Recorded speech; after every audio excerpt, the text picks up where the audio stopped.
வணக்கம். உங்க கஸ்டமர்ஸ் எல்லாரும் வாட்ஸ்அப்ல இருக்காங்க. ஆனா உங்க பிசினஸ் இன்னும் அங்க இல்லையா? எப்படி ஸ்டார்ட் பண்றதுன்னு ஒரே குழப்பமா இருக்கா? கவலையே வேண்டாம். சரியா அடுத்த 5 நிமிஷத்துல வாட்ஸ்அப்ப பிசினஸ்க்கு எப்படி பயன்படுத்துறதுன்னு ஒரு தெளிவான செயல் திட்டத்தை உங்களுக்கு தரப்போறேன். இந்த 5 நிமிஷத்துல நாம 5 முக்கியமான விஷயத்தை பார்க்க போறோம். முதல்ல வாட்ஸ்அப் ஏன் இப்போ இவ்ளோ பவர்ஃபுல்னு புரிஞ்சுக்கலாம். அப்புறம் உங்க பிசினஸ்க்கு எது சரியான டூல்னு எப்படி செலக்ட் பண்றது, அதை வச்சு எப்படி நம்ம வளர்ச்சியை அதிகப்படுத்துறதுன்னு பார்ப்போமா? சில முக்கியமான ரூல்ஸையும் தெரிஞ்சுக்கிட்டு கடைசியா உங்க முதல் கேம்பெயினை லான்ச் பண்ண ரெடி ஆயிடலாம். வாங்க உள்ள போலாம். முதல்ல இந்த நம்பரை பாருங்க, 2.9 பில்லியன். இது வெறும் ஒரு ஸ்டாட்டிஸ்டிக்ஸ் இல்ல. 2025க்குள்ள இத்தனை பேர் உலக அளவுல வாட்ஸ்அப் பயன்படுத்த போறாங்க. யோசிச்சு பாருங்க, இத்தனை கோடி மக்கள் டெய்லி யூஸ் பண்ற ஒரு பிளாட்ஃபார்மை நம்ம பிசினஸ் எப்படிங்க மிஸ் பண்ண முடியும்? உண்மையில உங்க கஸ்டமர்ஸ் ஏற்கனவே அங்கதான் இருக்காங்க.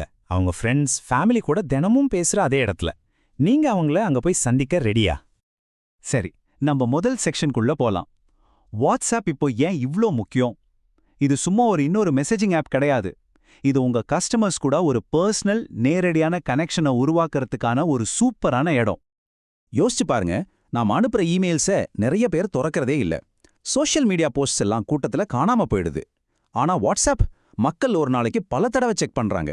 அதனால இங்க அனுப்புற மெசேஜுக்கு கிடைக்கிற கவனம் ரொம்பவே அதிகம். உங்க கஸ்டமர்ஸ் எங்க இருக்காங்களோ அங்க ஒரு நல்ல நோக்கத்தோட அவங்கள போய் சந்திக்கிறது தான் ஸ்மார்ட்டான மூவ். ஓகே, வாட்ஸ்அப் யூஸ் பண்ணலான்னு முடிவு பண்ணியாச்சு. இப்போ அடுத்த முக்கியமான கேள்வி, எந்த டூலை யூஸ் பண்றது? இங்க நமக்கு 2 ஆப்ஷன்ஸ் இருக்கு. ஒன்னு வாட்ஸ்அப் பிசினஸ் ஆப், இன்னொன்னு வாட்ஸ்அப் பிசினஸ் ஏபிஐ. இதுல எதை செலக்ட் பண்றதுங்கிறது உங்க பிசினஸோட சைஸை பொறுத்தது. நீங்க ஒரு சின்ன பிசினஸா இப்பதான் ஆரம்பிக்கிறீங்கன்னா ஃப்ரீயா கிடைக்கிற வாட்ஸ்அப் பிசினஸ் ஆப் போதும். ஆனா உங்க டீம் வலுதாகும் போதும் ஆட்டோமேஷன் வேற சாஃப்ட்வேர் கூட கனெக்ட் பண்ணணும்னு நினைச்சீங்கன்னா அப்போ நீங்க கண்டிப்பா ஏபிஐக்கு தான் போகணும். இந்த டேபிள்ல பாத்தீங்கன்னா வித்தியாசம் நல்லாவே புரியும். பிசினஸ் ஆப் ஃப்ரீ, ஆனா ஒருத்தர் இல்லனா கொஞ்சம் பேர் தான் யூஸ் பண்ண முடியும். ஆனா பிசினஸ் ஏபிஐக்கு பே பண்ணணும். அதுக்கு பதிலா உங்க டீம்ல எத்தனை பேர் வேணாலும் யூஸ் பண்ணலாம், அட்வான்ஸ்ட் ஆட்டோமேஷன் பண்ணலாம், உங்க சிஆர்எம் மாதிரி சிஸ்டம்ஸ் கூடலாம் ஈஸியா கனெக்ட் பண்ணிக்கலாம். உங்க பிசினஸ் வளரணும்னு நினைச்சா இதுதான் கரெக்டான வழி. ஏபிஐ யூஸ் பண்ணணும்னா உங்களுக்கு ஒரு பிஎஸ்பி, அதாவது பிசினஸ் சொல்யூஷன் ப்ரொவைடர் தேவைப்படுவாங்க. என்னடா இது புதுசானு குழம்பாதீங்க, அவங்கள ஒரு மிடில்மேன் மாதிரி நினைச்சுக்கோங்க. மெட்டா கூட வெரிஃபிகேஷன், ரூல்ஸ் ஃபாலோ பண்றதுன்னு எல்லா டெக்னிக்கல் வேலையையும் அவங்க பாத்துக்குவாங்க. நீங்க உங்க கஸ்டமர்ஸ் மேல மட்டும் கவனம் வச்சா போதும். சரி, இப்பதான் ரொம்ப இன்ட்ரெஸ்டிங்கான பார்ட்டுக்கு வரும். இந்த டூலை வச்சு எப்படி நம்ம பிசினஸை உண்மையிலே வளர்க்கறது, சாதாரணமா நடக்கிற உரையாடல்களை எப்படி சேல்ஸா மாத்துறது?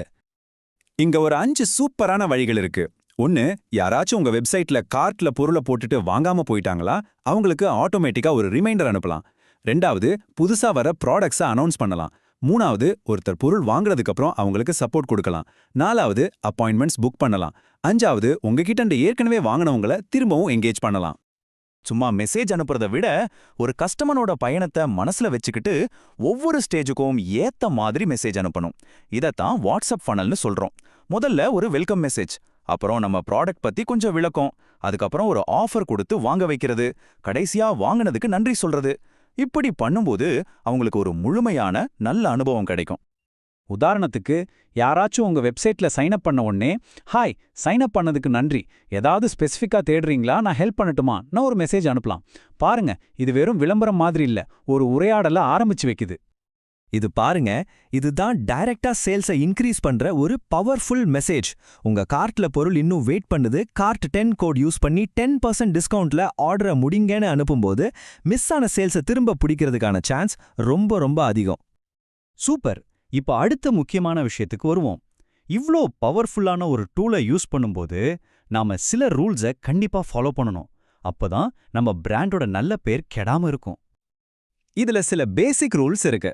ரொம்ப முக்கியமா, கஸ்டமர் கிட்ட இருந்து பெர்மிஷன், அதாவது ஆப்டின் வாங்காம மெசேஜ் அனுப்பவே கூடாது.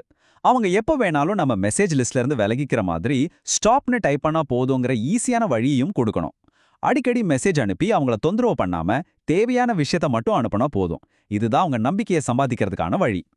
சரி, நாம அனுப்புற மெசேஜ் எல்லாம் வேலை செய்யுதா இல்லையான்னு எப்படி தெரிஞ்சுக்கிறது? அதுக்கு தான் இந்த மெட்ரிக்ஸ். உங்க மெசேஜை எத்தனை பேர் திறக்கறாங்கன்னு பார்க்கறது தான் ஓபன் ரேட். உங்க மெசேஜ்ல இருக்கிற லிங்கை எத்தனை பேர் கிளிக் பண்றாங்கன்னு பார்க்கறது கிளிக் ரேட். உங்க மெசேஜுக்கு எத்தனை பேர் பதில் அனுப்புறாங்கன்னு பார்க்கறது ரெஸ்பான்ஸ் ரேட். இது எல்லாம் வச்சு தான் நம்ம கேம்பெயின் சக்சஸா இல்லையான்னு கண்டுபிடிக்க முடியும். ஒருவேளை ஆப்ட் அவுட் ரேட் ஜாஸ்தியா இருந்தா நீங்க ரொம்ப அதிகமா மெசேஜ் அனுப்புறீங்கன்னு அர்த்தம். ஸோ இந்த டேட்டாவை வச்சு நம்ம ஸ்ட்ராட்டஜியை மாத்திக்கிட்டே இருக்கலாம். ஓகே, இப்போ உங்களுக்கு தேவையான எல்லா டூல்ஸ பத்தியும் ஐடியாஸ பத்தியும் தெரிஞ்சிருச்சு. இனிமே எதுக்கு வெயிட் பண்ணணும்? நாம கத்துக்கிட்டத வச்சு உங்க கேம்பெயினை ஆரம்பிக்க வேண்டிய நேரம் வந்தாச்சு. இந்த கோட்ல சொல்ற மாதிரி தான், ரொம்ப யோசிக்காதீங்க, பெரிய கஷ்டமான வேலையெல்லாம் இல்ல. இது உங்க பிசினஸ் வளர்ச்சிக்கான ஒரு ஃபாஸ்ட் ட்ராக். வாட்ஸ்அப் மார்க்கெட்டிங் ஒன்றும் ராக்கெட் சயின்ஸ் கிடையாது. சிம்பிளா ஆரம்பிங்க, கஸ்டமர்ஸ் கிட்ட பேச ஆரம்பிங்க. அதுவே வளர்ச்சிக்கான முதல் படி. அதனால இந்த கேள்வியோட இந்த விவரணையை நான் முடிக்கிறேன். உங்க கஸ்டமர்ஸ் உங்ககிட்ட இருந்து ஒரு மெசேஜுக்காக காத்துக்கிட்டு இருக்காங்க. நீங்க அவங்களுக்கு அனுப்ப போற முதல் மெசேஜ் என்னவா இருக்கும்? இன்னைக்கே யோசிங்க, ஆரம்பிங்க.